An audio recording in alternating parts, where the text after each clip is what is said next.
Hi guys, it's Emily, and today I'm here to bring you the last two books that I read in September and the first two books that I read in October. It's been a while since I filmed a wrap-up, but my reading has really slacked off lately because I've been binge watching The West Wing, so I have not been reading as much. But The West Wing has influenced the first two books that I have read. So the first book I want to talk to you about is 42 Years in the White House by Irwin Hood Hoover. And Mr. Hoover was a member of the White House staff for 42 years, and he started in the presidency of Benjamin Harrison as an electrician who came to install the first electric lights in the White House, and then he got promoted to an usher, and then eventually he worked his way up to chief of usher. So he was intimate with all of the presidents between Harrison and Franklin Roosevelt.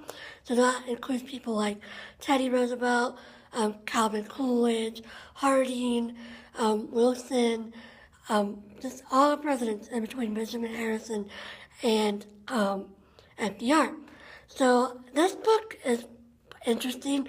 I first heard about it when I read J.B. West's book, which is called Upstairs at the White House, because he was the chief usher after Hoover, and he talks about this book as influencing him to write this book influencing him to write his book.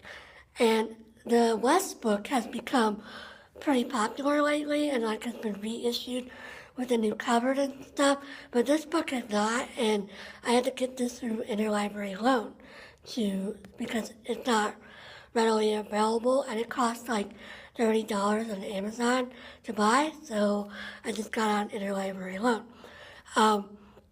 I have to say I was disappointed with this book. West's book is very conversational, and you feel like he's talking directly to you, and this book just gives you more general oversights and not anything that original or specific. And I think part of the problem is Hoover died halfway through writing this book. So the first half of it is stuff that he actually wrote, but then the last half of it is things they just created out of the notes that he left behind. And so there's a lot more listing of facts and listing of character traits from the presidents.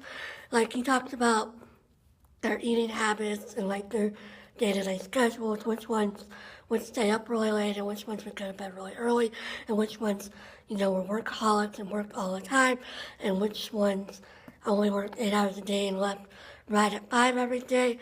So it's pretty interesting in that regard to see the differences, but I felt like it wasn't nearly as entertaining as the West book, and it's a lot more old-fashioned because it was published in the 1930s versus West's book, which was published in the 1980s. So it's a lot older, and I think the style of writing was a lot more formal. So I can't say that I recommend this book unless you're really into learning about the White House. Otherwise, I think it'll just bore you because it's a lot of lots of facts just thrown at you without much, dialogue or things like that to make it more like a story. But yeah, I picked this up because The West Wing has made me more interested in reading more about the White House. The next book I read, which was also influenced by The West Wing, was the Notorious RBG, The Life and Times of Ruth Bader Ginsburg, which is written by maybe Irin, Carmon, and Shana Knizhnik. And this is a companion book to the popular Tumblr site, the Notorious RBG. And this is a biography of Ruth Bader Ginsburg, and it's also a discussion of some of her most famous dissents. And so it gives her life, her biography and then like her legal career, and it talked about the discrimination that she faced because she has a very interesting life story. She got her bachelor's and then she got married to, and she started at Harvard, and then she got married to her husband Marty, and Marty got a job in New York City, and so she transferred to Columbia University Law School and got her degree from that. And she and Marty have had a really modern marriage. Like, Marty was the one that cooked, and he did a lot of the child care, even though he also had a really good job as a tax lawyer, but because he knew that she needed to get her career off the ground and it was going to be a lot harder for her to be successful, he took on a lot of the burden. And it's just really interesting to see a modern marriage at work so early, like in the 1960s, before that wasn't even a known thing that a husband would take over some duty so that the wife could work. And it's just very interesting, they show her dissents and they like analyze them and annotate them so you can understand what she's saying. And it's a really fascinating book. It's not academic, it's not like an unbiased biography. It's clearly, a liberal, like they're really in awe of her and they are really admiring of her in this book. So if you're wanting something that's more balanced, I would not pick this up. But otherwise, if you're just looking for, like a basic level biography, like you're just wanting to learn a little bit more, this would be an excellent biography to read. And it's got lots of pictures of Ruth Bader Ginsburg, when she was young, and like here's a picture of her on the Supreme Court, and you can see these little paragraphs that give you a little analysis of her relationship to each justice, and they show her with, her younger days. There's a picture of her when she was at the appeals court, and then it's just a really interesting book, and it goes by very quickly. The margins are pretty big, and it's only got like 227 pages. So I would definitely check it out if you have any interest at all in learning more about Ruth Bader Ginsburg. The first book I finished in October was The Unlikely Pilgrimage of Harold Fry by Rachel Joyce. This was a reread for me. I had read this previously in March of 2014, and I really loved it. I gave it 5 stars, which is pretty rare for me. I just love this book. But anyway, this is about a man named Harold Fry, and he's 65 years old and retired, and he's had kind of a mediocre life. He worked 45 years as a salesman, and then he has a wife, and they have a marriage that's not very good. They sleep in separate bedrooms, and they don't talk to each other very much. And one day, so he's very lonely and depressed. And so one day, he gets a letter from an old friend of his named Queenie Hennessy, and she's dying of cancer. And she just writes to tell him that she's dying and to thank him for his friendships over the years, although they haven't spoken in about 20 years. And he starts thinking about his life and about Queenie, and he starts thinking about the fact that he wants to apologize to her for something he did to her 20 years ago. And he opens the front door of his house and, he decides he's going to send her a letter. And so he writes the letter and he goes out to mail it. And he starts walking and he passes one post box and then another and then another. And then he's on his way walking across England 600 miles to see Queenie because she lives on the opposite end of the coast. And it's about his pilgrimage to Queenie and the people he meets along the way. And it's really about like how every person, no matter how ordinary they are, has an extraordinary story and has pain inside of them that is impacting their life, no matter how long ago that pain was. And it's just a really, really good book, or I really love it.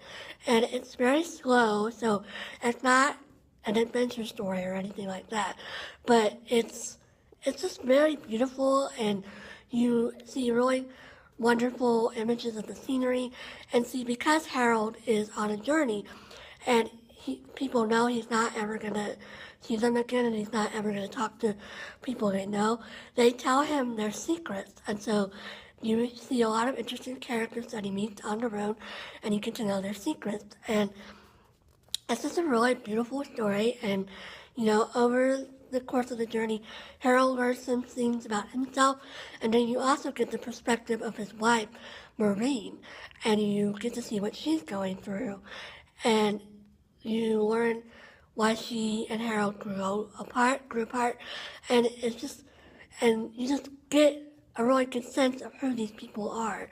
And it's just a really beautiful story, and I would highly recommend it. It's a 5-star read for me, and I really love this book. And the reason I reread this was because there's a sequel out to this book, and I wanted to read it. And so I picked that up after I finished this, and that one is called The Love Song of Miss Queenie Hennessy, also by Rachel Joyce. And this is the story from Queenie's perspective. So while Harold is walking towards Queenie, Queenie is thinking about her past and Harold's past and how they connected. And it's just, I don't know, I feel bad, but I didn't like this one nearly as much as I liked the first one. Queenie, okay, so in the first book, you think Queenie and Harold are just really good friends and co-workers and, that. And then you find out in this book that Queenie has been in love with Harold the whole time. And I don't know, it just bothered me that she's in love with him. It's like, why can't they just be friends? And then it's also, so you see several events from Harold's perspective in the first book, and then you see them again from this perspective.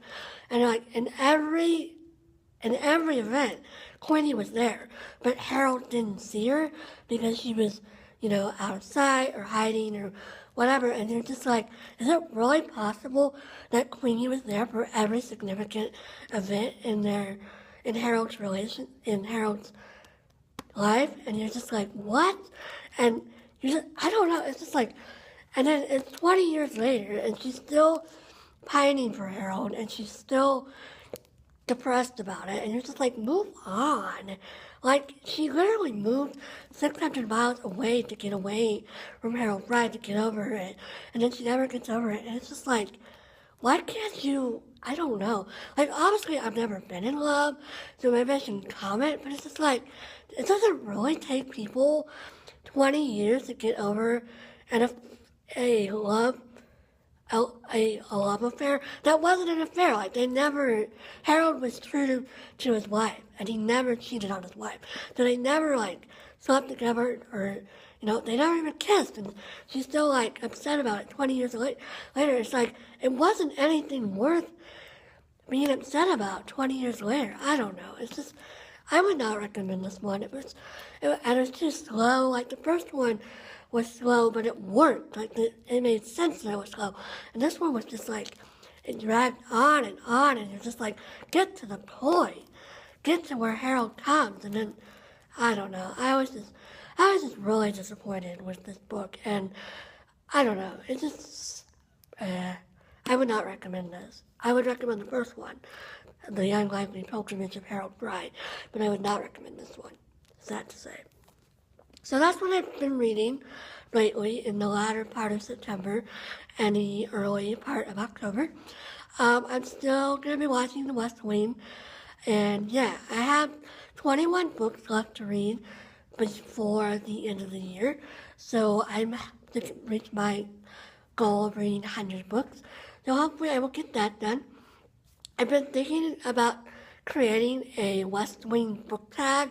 I Googled it, and then I looked on YouTube, and I didn't see any West Wing book tag, but I haven't decided. So if that's something that sounds cool, let me know. I'll be thinking about it. I hope everybody's having a great Monday and a great October so far, and I'll talk to y'all later. Bye.